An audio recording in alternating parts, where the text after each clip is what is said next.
Siedząc na działce, wiem, że można by było się napić na przykład Prosecco. W naszym wypadku byłoby to Prosecco bezalkoholowe. Oczywiście byłoby to oznaczone, że ma 0%, ponieważ my osobiście nie pijemy alkoholu. No i musiałoby być też wegańskie i to też ma swoje oznaczniki takie, czy to wino, czy to piwo, czy właśnie Prosecco, czyli to wino z bąbelkami. Też musi być oznaczone jako wegańskie, bo w tym momencie mamy tę gwarancję, że nic nie jest klarowane przy pomocy żelatyny albo przepuszczane przez filtry z kości, bo chyba i takie rzeczy się zdarzają. Ja myślę, że weganie to jest taka bardzo specyficzna Marudna. grupa ludzi, nie marudna, tylko sprawdzająca. Taka mówiąca do każdego produktu i każdej rzeczy sprawdzam. Nauczyliśmy się czytać etykiety, w związku z tym, idąc dalej, również chcemy wiedzieć, jak rzeczy zostały wyprodukowane. I w momencie, kiedy dowiedzieliśmy się, że w bardzo wielu napojach, właśnie chociażby wina wszystkie Czy soki? i soki, że są klarowane przy pomocy żelatyny. Czy to jest jeszcze produkt wegański, czy już nie? No nie. No nie, więc w związku z tym A zaczęliśmy my i tak nie czytać pijemy etykiety. soków. My nie Gotowych pijemy soków nie. soków. My wolimy zjeść owoce. Albo zmiksować, zrobić sobie, prawda, koktajl. Ale zawsze sprawdzamy. I jeżeli się już czegoś dowiemy, że w jakimś produkcie jest zawarty jakiś składnik odzwierzęcy, to już więcej po niego nie sięgamy, chyba że ktoś z nowinek doniesie nam, że tak jak Prosecco, może już być w tej chwili wegańskie. I bezalkoholowe. Wiele osób zadaje nam pytanie, dlaczego korzystamy z soi w naszej kuchni.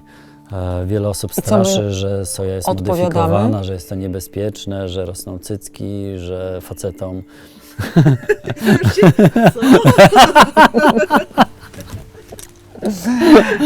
Dobrze, to teraz ja odpowiesz.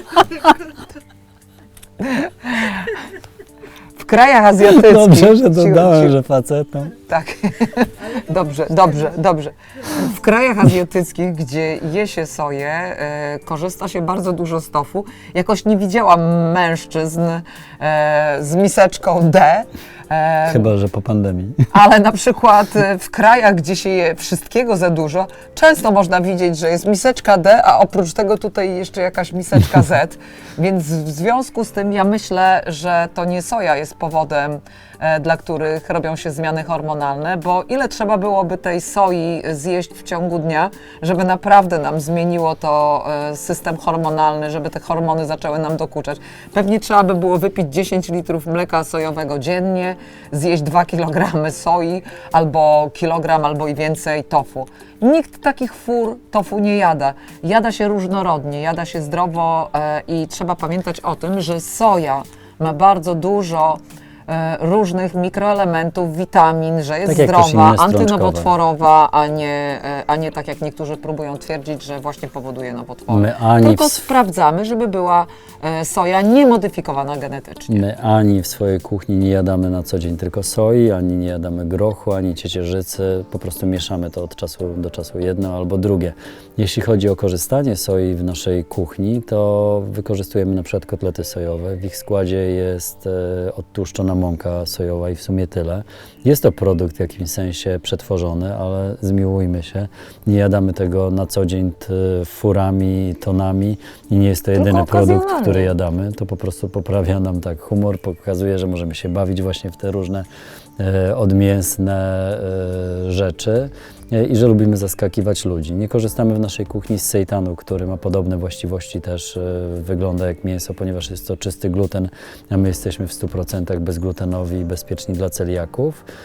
No i korzystamy z soi, która jest w ziarnach u nas i to takich ziarnach, które są oznakowane jako niemodyfikowane genetyczne, pochodzą z Kanady i czemuś trzeba ufać. Wielkie halo odnośnie soi modyfikowanej zostało na pewno też nakręcone przez ten dział przemysłu, który dba o to, abyśmy jedli mięso. Zwierzęta są karmione zarówno soją i kukurydzą i wszystkim innym, co na pewno jest bardzo zmodyfikowane, ponieważ jest tańsze, łatwiej się uprawia, ale tego nikt nie sprawdza i odwraca się po prostu uwagę. Także dla nas soja nie jest B. Z bezglutenowej kuchni Atelier Smaku możecie skorzystać na kilka sposobów. Po pierwsze, możecie wejść sobie na naszego bloga, na naszą stronę ateliersmaku.pl. Najlepiej się zapisać do newslettera, będziecie dostawali informacje o nowych przepisach. Jak zasubskrybujecie kanał na YouTubie, to też dostaniecie info, że jest nowy odcinek z przepisem i tam możecie gotować z nami. Jeżeli lubicie gotować tak jak my, to pewnie skorzystacie z tej możliwości i prześledzicie wszystkie nasze filmiki i ugotujecie wszystkie potrawy, które się tam znajdują. O, to będzie tego dużo.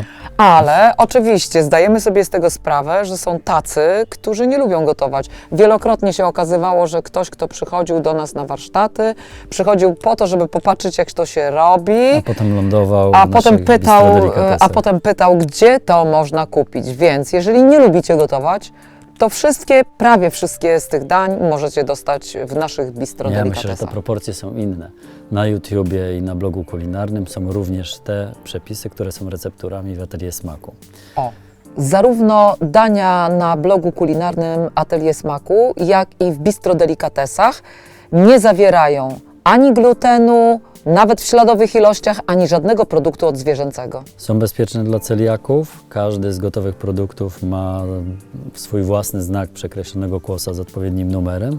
W bistrodelikatesach znajdziecie wszystko bezglutenowe, bezpieczne dla celiaków, ponieważ współpracujemy z programem Menu bez glutenu, a to, że są wegańskie, to oznacza, że nie ma tam mięsa, jajek, mleka, laktozy, żelatyny, miodu.